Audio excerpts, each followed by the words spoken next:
हमारे हो रहे होते हैं, ठीक है, शरीर के अंदर हैं, तो कर्मों से हम मुक्त कभी हो ही नहीं सकते। अब कैसे मुक्त हों? तो भगवान जी वही अर्जुन को बता रहे हैं, योग योग कर, योग कर। योग मतलब समता, समता के साथ कर्म करो, क्योंकि अर्जुन युद्ध नहीं करना चाह रहे थे। अब ऐसे ही हमारा खुद के साथ हमेशा युद्ध हो रहा होता है। अंदर हमारे कुछ होता है, बाहर की परिस्थिति कुछ होती है। अब भगवान जी क्या कहते हैं, अब युद्ध हो रहा है तो उस युद्ध के अंदर देखें, समता के साथ युद्ध करें। कहने का मतलब है जो भी कर्म परिस्थिति के अनुसार हमारे सामने, प्रारब्ध के अनुसार हमारे सामने आ रहा है, उसे हम कुशलतापूर्वक करते। अगर कुशलतापूर्वक करते हैं, समता के साथ करते हैं, राग द्वेष से नहीं करते, तो वहाँ पर हमारा कर्म नहीं बनेगा, तो हम मुक्त हैं।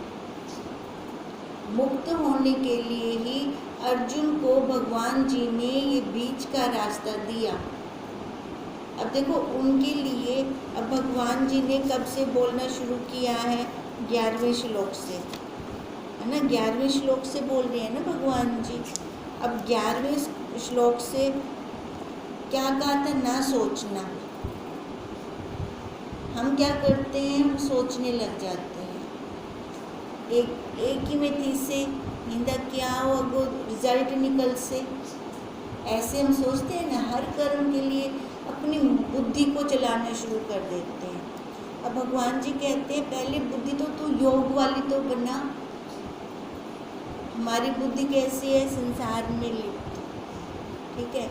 अब संसार से लिप्त बुद्धि अपना काम नहीं कर सकती, और उसका जो कर्म होता है वो समता वाला नहीं हो सकता। तभी भगवान जी ने सबसे पहला श्लोक ही मुख से यही निकाला कि ना सोचना। सोच मत शब्दों से, देखो जो भी हम सोचते हैं ना, उसका क्या होता है, अपने एक व्यूत चलती पी होती है अंदर, मन के अंदर, वो निष्कर्ष तक पहुंचती ही नहीं है। फिर भगवान जी ये कहते हैं अगर तू सोचता है तो तूने मेरे को, अपने आप को समर्पण नहीं किया, है ना। जितना भी ज्ञान है खाली शब्दों वाला ही ज्ञान है। अब इस शब्दों वाले ज्ञान से तो अच्छा है कि समर्पण कर दे, जिसको हम चौंच ज्ञान कहते हैं। सुन लिया, सुना दिया, व्यवहार में तो लाए नहीं। अब ये व्यवहार में कैसे आएगा? जब तक हमारी बुद्धि योग वाली नहीं बनेगी। बुद्धि योग वाली कैसे बनती है? निष्कर्ष निकालती है, क्या सही है क्या गलत है। तो उसके लिए पहले समर्पण हो। समर्पण होते ही बुद्धि युक्त यहाँ छूटे, है ना, वही छूट सकता है यहाँ पे जो बुद्धि से युक्त होगा। गीता के अंदर देखो बुद्धि पे विशेष बल देकर कर्मों पे विशेष बल दिया गया है, योग पे नहीं दिया गया। अब योग तो देखो मन के साथ जुड़ के हम एकाग्रता लाकर करते हैं, और एकाग्रता जब तक रहेगी, अब हम जब तक ध्यान समाधि में बैठे हैं तब तक मन हमारा एकाग्र रहेगा। एकाग्र मन के अंदर फिर उतनी देर तक समता रहेगी, फिर उठ के व्यवहार तो करने, ध्यान समाधि में तो नहीं बैठे रह सकते। अब यहाँ पर गीता के अंदर कर्मों के ऊपर, कर्म योग के ऊपर विशेष बल देकर भगवान जी ने यही कहा है कि कर्मों के अंदर अगर समता आ जाती है तो वहाँ पे आगे और कोई कर्म बनता ही नहीं है। और कर्मों पे समता तब आएगी जब तो बुद्धि से युक्त होगा, तेरी बुद्धि समता वाली होगी। समता वाली बुद्धि में फिर फल की इच्छा नहीं रहती। यो काम कर सकता, क्या फायदा है, यहाँ से मेरे को क्या मिलेगा, वो इच्छा नहीं रहती। फल की इच्छा, जहाँ फल की इच्छा खत्म हो गई वहाँ पाप और पुण्य अपने आप खत्म हो गए। ये मनुष्य शरीर जो हम लेकर बैठे हैं, इसका मटेरियल यही है, आधा पाप आधा पुण्य। अगर पूरा पाप है तो अधोगति होती है, मूढ़ योनियाँ, जिसको हम नीच योनियाँ कहते हैं, और पूरा पुण्य है तो स्वर्ग लोग, वो भी भोग रहे हैं, भोग कर स्वर्ग से देवता लोग नीचे गिराए जाते हैं यहाँ पर, फिर से उनको ये शरीर लेना है, मनुष्य वाला शरीर लेना है। अब ये मनुष्य वाले शरीर में हम पहले से ही बैठे हैं, अर्जुन भी मनुष्य शरीर में, भगवान जी भी मनुष्य शरीर में, सेम सत्ता वाला एक दूसरे को समझा सकते हैं। अब जैसे वो मनुष्य शरीर के अंदर है, यानी अष्टधा प्राकृति, वो अष्टधा प्राकृति के अंदर अब हमें हमारे गुरुदेव कह रही हैं, क्या कह रही हैं? बुद्धि युक्त हो तब तो छूटेगा, किससे? पाप और पुण्य के फल से। अब पाप और पुण्य का फल कब जाएगा? जब पीछे हमारे फल की इच्छा नहीं होगी। इच्छाओं से हम बंधन में आते हैं, तभी तो कहते हैं कि एक शरीर हमारा खत्म हो जाता है पर इच्छाएं खत्म नहीं होती। अब कुछ ऐसा करें कि इस शरीर के साथ साथ शरीर जाएगा, पक्की बात, हम सब ने जानना, मतलब शरीर ने जानना है, ठीक है। शरीर के जानने के साथ साथ इच्छाएं भी हमारी खत्म हो जाए।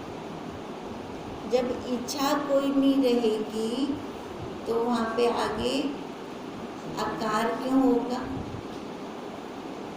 आकार क्यों ले रहे हैं हम? इच्छाओं से ले रहे हैं। तो शरीर तो खत्म हो रहा है पर इच्छा खत्म नहीं हो रही। फिर इसमें बुद्धि की योग करनी, बुद्धि से युक्त होना है, बुद्धिजीवी बनना है। अब बुद्धि से युक्त होंगे तो विवेक विचार हर टाइम चलेगा हमारा। हर टाइम जब विवेक विचार चलता रहेगा तो विवेक विचार से हम क्या करते हैं? हम निष्कर्ष निकाल लेते हैं क्या करना चाहिए, क्या नहीं करना चाहिए। तो इन संसार को, इस नश्वर को आज तक कर करके देख लिया, हमें क्या मिला? रिजल्ट निकले? कोई रिजल्ट नहीं निकला। हमने बहुत करके देखा, पता नहीं कितने जन्मों से हम देख रहे हैं, क्योंकि बुद्धि से युक्त नहीं थे। इस संसार को सच्चा मान लिया, इस नश्वर को सच्चा मान लिया। अब जब बुद्धि से युक्त होंगे तो सबसे पहला हमारा ये छूट जाएगा कि पीछे फल की इच्छा ही नहीं रहेगी, तेरी मर्जी पूर्ण थी वे, है ना। जब ये आ जाता है अंदर, तेरी मर्जी पूर्ण थी वे, सारी तो हमें कहनी चलती, या तो मेरी चलती हो, जो हमारे मन के अंदर हो वो मैं चाहूँ पूरा हो। होता है? होता नहीं है। जब वो पूरा नहीं होता तो फिर क्या होता है? विक्षेपता आ जाती है, दुख लगता है। दुखी मन कुछ नहीं कर सकता, अपना काम तो जमा ही नहीं होता दुखी मन से। अपना काम कैसे होता है? प्रसन्न मन से होता है। तब हमारी वृत्ति जुड़ती है वहाँ पर। अब वृत्ति का जुड़ना विशेष है। जब वृत्ति जुड़ जाती है तो शरीर जिधर मर्जी क्रिया करे, कोई फर्क नहीं पड़ता। फिर आसन बिछाकर बैठने की भी ज़रूरत नहीं है। जैसे भगवान जी, हम प्रार्थना में भी रोज़ पढ़ते हैं, चलते में बैठा रहे। चल रहा है, इसका काम चलना है, ये संसार का दिया हुआ है। संसार नश्वर है। अब जो संसार का ये दिया हुआ, तो ये शाश्वत हो सकता है शरीर? क्या नहीं, ये भी नश्वर है, जा रहा है। कभी हमने बचपन में नहीं सोचा होगा कि इतना हम बूढ़े भी हो जाएंगे। अब बच्चे कभी सोचते हैं ऐसे हो जाएंगे। अब जो आगे वाली अवस्था है उसके लिए हम सोचते हैं भी इमें थी वैसू, पर हो रही है ना। हम सबको देख रहे हैं, सब बुजुर्गों को देख रहे हैं, हो रही हैं, वहीं से मान लिया, वहीं से बुद्धि को युक्त कर दिया, भी तेरी भी इनमें अवस्था उससे। अब उस अवस्था के लिए तैयारी करने के लिए फिर भगवान ने कहा तो योग धार, आज्ञा दे दी हमें। योग जैसे धारते हैं तो कर्मों के अंदर कौशलता आनी शुरू हो जाती है, कर्म योग हो जाता है।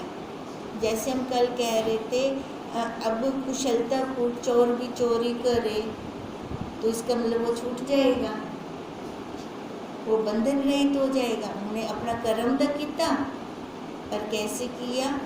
कुशलता के साथ किया, पर कर्म कैसा था,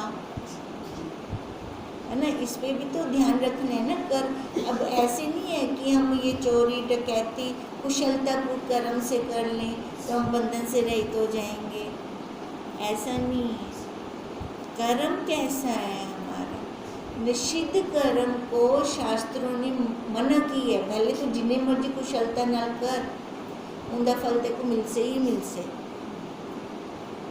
है ना? चोर चोरी करेगा तो फल की इच्छा रख के ही करेगा, नहीं तो उसको चोरी करने की भी क्या जरूरत है।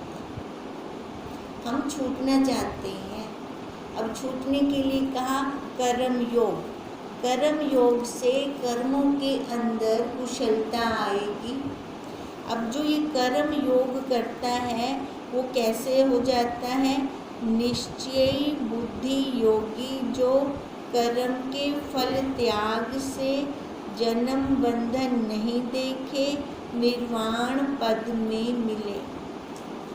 अब जो कर्म योग करता है उसकी बुद्धि एक निश्चय वाली हो जाती है ना? अब जैसे जो कर्म कर रहा है, कर्मों के ऊपर सजगता रखी बैठा है, क्योंकि कर्म के बिना ये शरीर 1 मिनट भी नहीं रह सकता। अब वो ध्यान है, जैसे हम कहते हैं डंडा हाथ में है तो बिल्ली दूध कैसे पिएगी? अब ये डंडा हाथ में है तो निषिद्ध कर्म कैसे होंगे? अब जिसके हाथ में डंडा है उसकी बुद्धि एक निश्चय वाली होगी। एक निश्चय वाली बुद्धि ही अपने आप को प्राप्त की प्राप्ति, देखो बाहर से हमें कुछ नहीं लाना, हमें क्या करना है? प्राप्त की प्राप्ति करनी है, जो हम वास्तव में हैं, है ना? हम ब्रह्म हैं, वो सच्चित आनंद है, साक्षी है। ये एक निश्चय वाली बुद्धि जान सकती है। अब देखो संसार में भी हम देखते हैं, जो बच्चा एकाग्रता के साथ पढ़ता है वही फर्स्ट आता है क्लास में, क्योंकि उसकी सारी बुद्धि, एक सारा निश्चय, सारा फोकस कहाँ पर है? अपने सिलेबस पे, अपनी बुक्स में, है ना? वही आते हैं ना। ऐसे परमार्थ में भी है। अगर हमारा सारा फोकस, हमारी सारी निश्चय, हमारा पूरी दृढ़ता अपने आप में है कि अब मेरे को मुक्त होना है, अब मेरे को कोई और आकार नहीं लेना, तो वो दृढ़ता, वो एक निश्चय हो जाएगा, वैरायटी नहीं होगी। बाहर संसार में देखो शब्द हो गया, रूप रस गंध, एक एक विषय के अंदर बहुत बहुत वैरायटी है, और जहाँ बाहर निकलना पड़ता है वहाँ पे पुरुषार्थ होता है, मन भी खर्च होता है, तन भी खर्च होता है, धन भी खर्च होता है। वहाँ पे एक निश्चय नहीं होता। अब खाली कपड़ा ही लेना हो, यो कपड़ा चंगे कि यो, अपनी बुद्धि काम नहीं कर दी भाई, तू ही दस दे केड़ा चंगे, है ना? अपनी बुद्धि काम नहीं, निश्चय नहीं कर सकती बिना, वाकई कर दी क्या नहीं अपनी बुद्धि निश्चय। संसार के कामों में अपनी बुद्धि निश्चय नहीं कर सकती, सलाह लेते हैं वहाँ पर। जब अपने घर का अपना कोई सलाह नहीं देता, और जरा कपड़े दिखेंदा बैठे ना, हूँ कोई आँख दूंगा तू ही दस दे, है ना? क्योंकि आप बैठे के दिन से बाहर इतना बैठे से, अच्छा वो जी सलाह से मुंडे विच मुंडा हितों से कि अपना हितों से, मुंडा अपना हितों से, आप बुला भी मन ते आवे सो,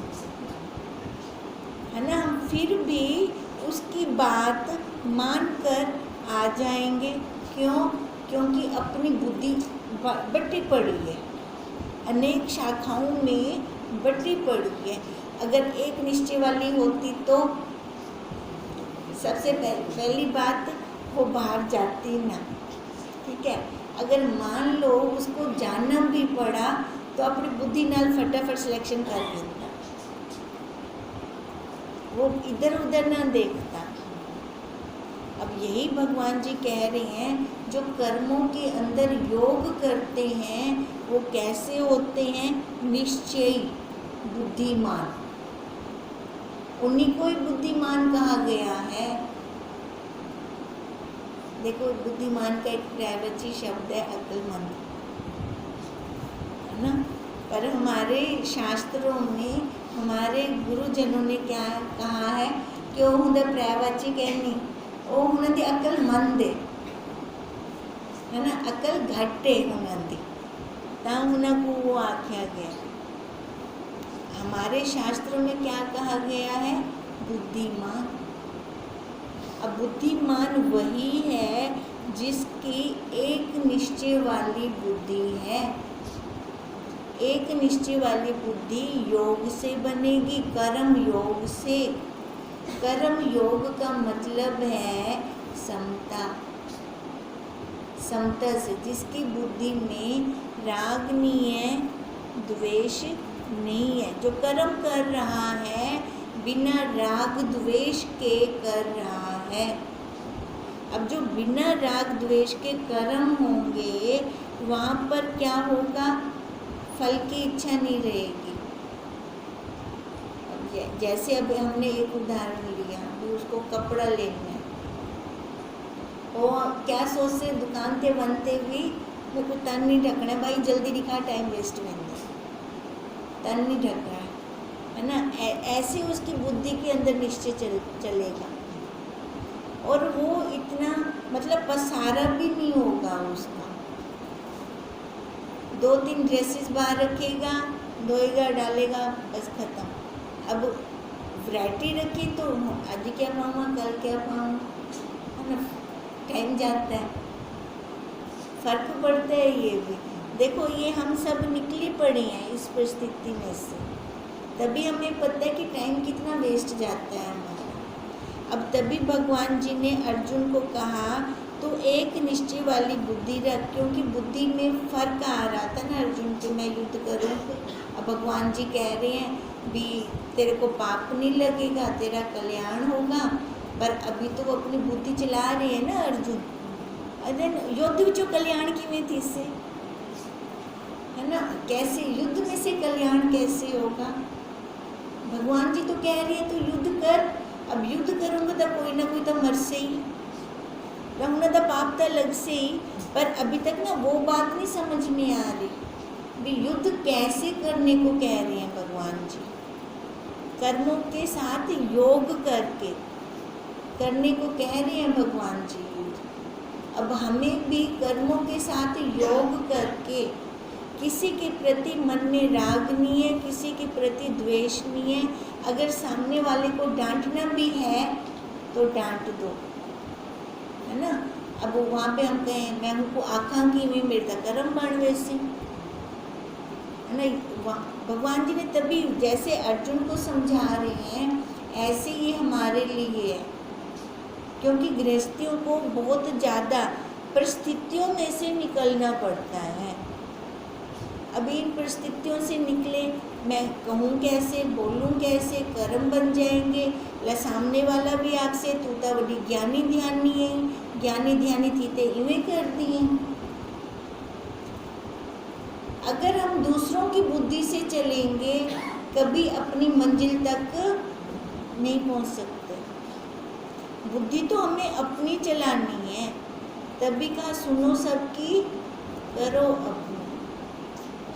अब करनी कैसे है? मन से नहीं करनी, मन के लेखे लग के नहीं करनी कि आखू भी भगवान जी ने गुरुदेव ने तो साकू आटे तो अपनी कर सुन गए आप अर्थ का अनर्थ कट वेंदो लगते अपने मन दी इनसे, तो वहाँ पे क्या हो जाता है कर्म युक्त हो जाते हैं, जबकि हमें क्या होना है, कर्म मुक्त, कर्मों से छूटना है हमें।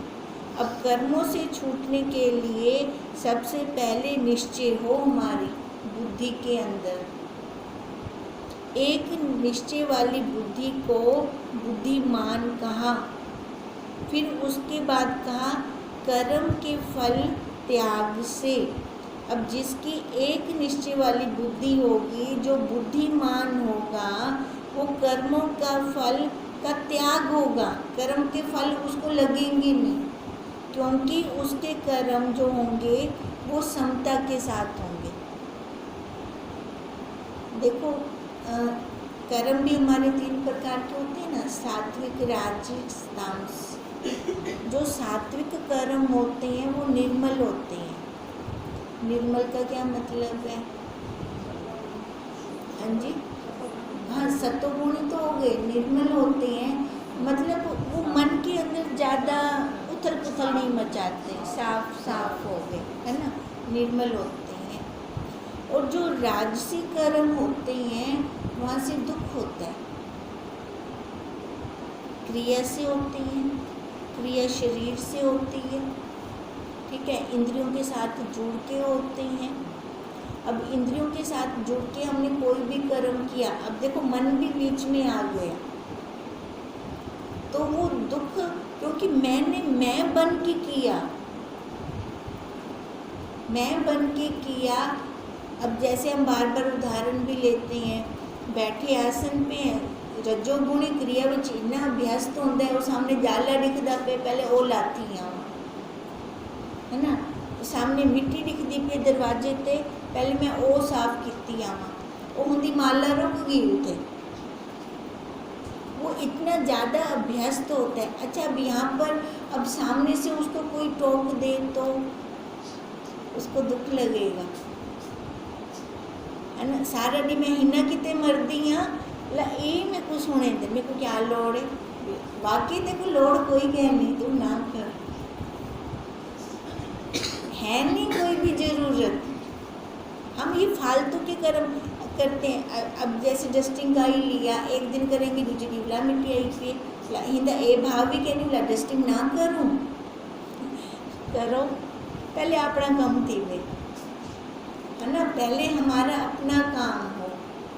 अब वही जो राजसिक कर्म करता है, रजोगुण में कर्म करता है, उसको दुख होता है, वो दुख लगता है, वो दुखी रहता है, वो छूट नहीं सकता, क्योंकि वो अपने आप से नहीं उठा होगी।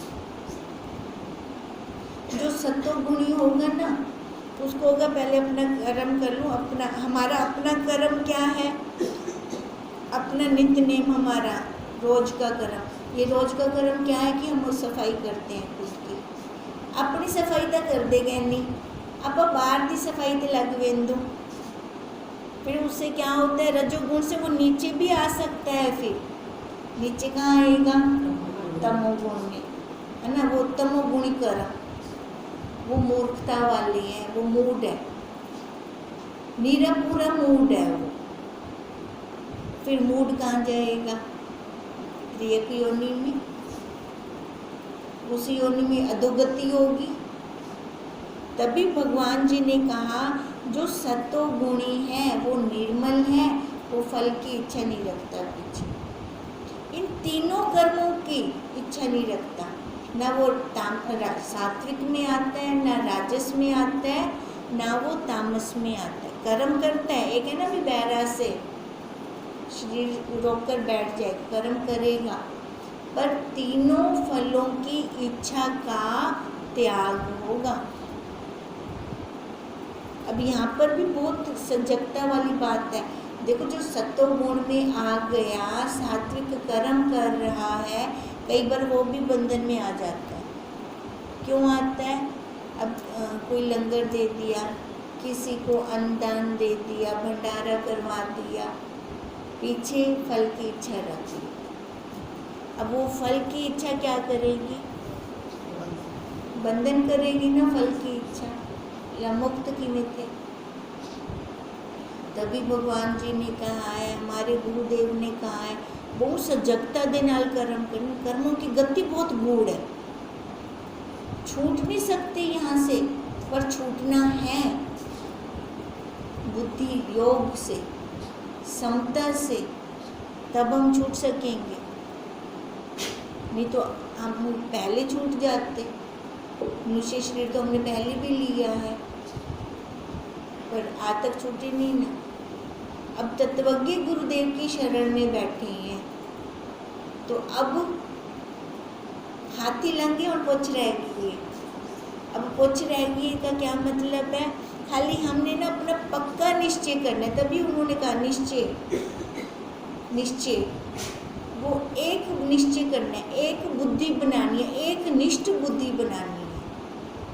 अब जो वो एक निष्ठ बुद्धि होगी वही कल्याण करेगी। कल्याण चाहते हैं हम, हमारा कल्याण कैसे होगा? एक निष्ठ बुद्धि, बाहर नहीं बिखरे, अपने आप में सिमट के आ जाए। हमारे पास है, हमने कुछ नया नहीं करना, नित्य प्राप्त है। हमें कुछ नया पाने के लिए पुरुषार्थ करना पड़ता है। नया है क्या? नवा है, पुराना है, सनातन ने ला हिंदी कितने पुरुषार्थ करने की जरूरत क्यों पौंदी पई है? क्यों पड़ रही है? इसके लिए हमें पुरुषार्थ करने की जरूरत। हाँ जी, बाहर निकल आई हूँ, दृढ़ता नहीं है, एक निश्चय वाली बुद्धि नहीं रही, बाहर पाने की लालसा बढ़ गई, बाहर गए तो वैरायटियों में फैल गए। अब फैला हुआ सिमटने में तो देर लगेगी ना, जो फैल गया उनको समेटने में तो देर लग से, कितनी देर लग से और प्रश्न ही हो, कितनी देर लगेगी?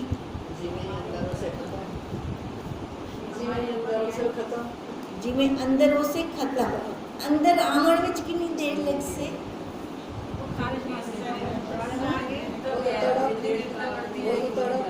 तड़प अपनी अपनी दृढ़ता कि मैं हूँ दूजा यो आकार तक गिनती बैठे हिंदा में कुछ नहीं कर सकती, ब्या आकार कहनी गिनना है ना। ये वाली एक निश्चय वाली बुद्धि हो जाए, ये दृढ़ता हो जाए।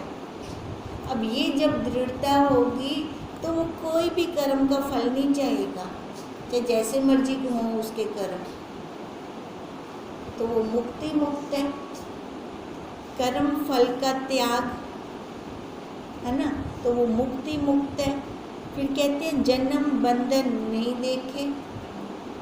सबसे बड़ी बीमारी है जन्म और मरण की, है ना, बंधन है। सब तो विषैला रोग ही हो। इस रोग से कैसे बचे? बिना दी तो औषधि मिल वेंदी है बीमारियां दी। इस बीमारी की औषधि कहाँ मिलेगी? अब अपना गुरुदेव को ही बैठू है ना, गुरुदेव के पास मिलेगी इस बीमारी की औषधि। अब हम गुरुदेव के पास ही बैठे हैं, अब वो जो औषधि दें है ना, उनसे ले तो ले, हिडे उडे ना रख दियूला। हम क्या करते हैं, इधर उधर रख देंदू, बीमारी नहीं ठीक थी बोला,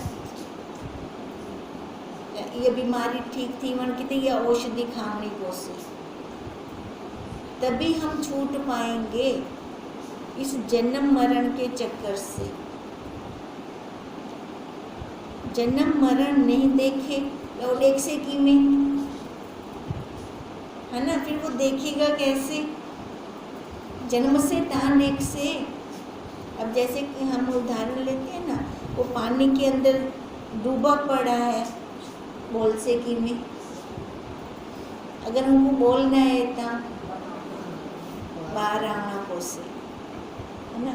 अब ऐसी अगर वो अपने आप में आ गया है ना, बुद्धि योगी हो गया, एक निश्चय वाला हो गया, कर्मों के फल को उसने देखना बंद कर दिया, त्याग कर दिया। चाहे जैसे में कर्म हो, 3 कर्म हो गए ना, सतोगुणी, रजोगुणी, तमोगुणी। अब किसी भी फल की इच्छा नहीं है उसको, तो फिर वो जन्म मरण देखेगा ही नहीं। क्यों? क्योंकि उसका कोई आगे बीज ही नहीं बना। बीज बनता है तभी तो आना होता है ना। एक बीज से अनेक बीज, एक बीज उससे फल, उसके फल से अनेक बीज बन गए, अनेक फल बन गए। हम देखिए, हम अनेकों की संख्या में बैठे हैं। अनेकों की संख्या में कैसे? एक बीज दा है ही शुरू तो। इसके माता पिता, उन्हां दे माता पिता, उन्हां दे माता पिता, उन्हां दे माता पिता, एक बीज दा है ना।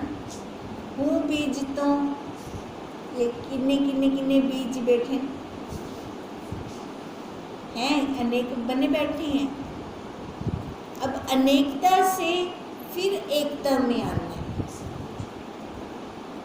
अब वो एकता में आने के लिए वो समता योग, वो बुद्धि योग, वो बुद्धि योग से ही फिर हम इधर आएंगे। फिर वो जन्म मरण नहीं देखेंगे, फिर निर्वाण पद में मिले। ये कल करें पहले, ठीक है? इसको कल करते हैं निर्वाण पद। ओम